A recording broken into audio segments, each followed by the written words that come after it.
ශ්‍රී ලංකාවේ අලියා ශාක භක්ෂක සතකු වන අතර ආසියානු අලි උපවිශේෂයකි.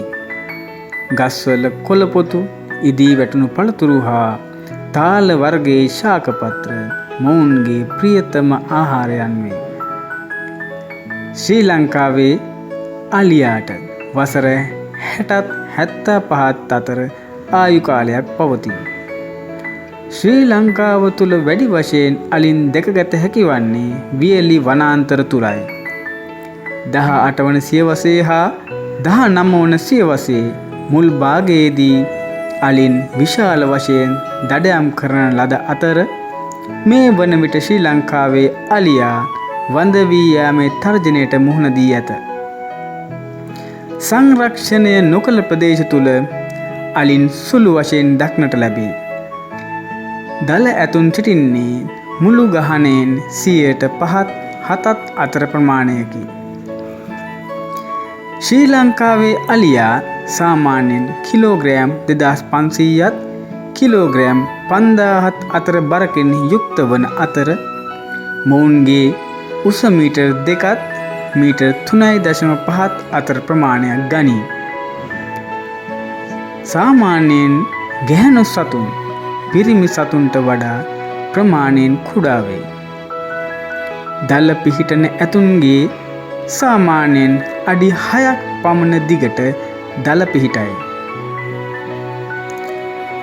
අලියාගේ හැසිරීම මෙන්ම පෙනුමත් අනෙක් බොහෝ සතුන්ට වඩා වෙනස් වන අතර අලියාගේ කැපී පෙනෙන ශරීරාංගයක් වන්නේ හොඬවැලයි. මෙම හොඬවැලේ ක්‍රියාකාරීත්වයට මාංශ පේශීන් 40000ක් පමණ එකිනෙකට සම්බන්ධව පවතී. අලියාගේ නාසය හොඬවැලයි.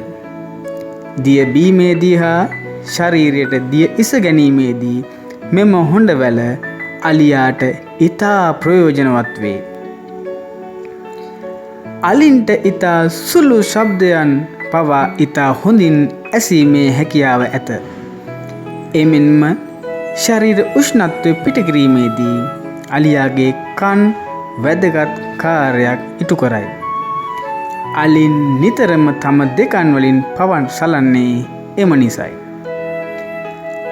අලින්ගේ සුරුරේ විශාල මාංශපේශී ක්‍රියාකාරීත්වය නිසා විශාල උෂ්ණත්වයක් ඇතිවී එම ශරීර උෂ්ණත්වය අඩු කර ගත හැකි පහසු ක්‍රමයක් වන්නේ දියට බැස සිටීම හා දහවල් උණුසුම් අවස්ථාවලදී ක්‍රියාශීලී නොවී සිටීමයි.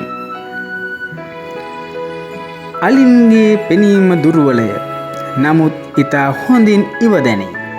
උණුසුමට අකමැති වීමත් ඇස් පෙනීමේ දුබලතාවය හා හොඳින් ඉවදැනීම යන මේ හේතුන් නිසා අලින් නිශාචර දිවියකට වැඩි කැමැත්තක් දක්වයි.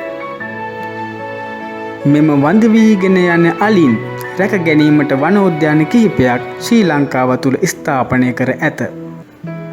උඩවලව ජාතික වනෝද්‍යානය, යාල ජාතික වනෝද්‍යානය, ලුණුගම් වෙහෙර ජාතික වනෝද්‍යානය, විල්පත්තුව ජාතික වනෝද්‍යානය, මින්නේරිය ජාතික වනෝද්‍යානය යන වනෝද්‍යානයන් මෙම ජාතික වැඩසටහනට දායක වේ.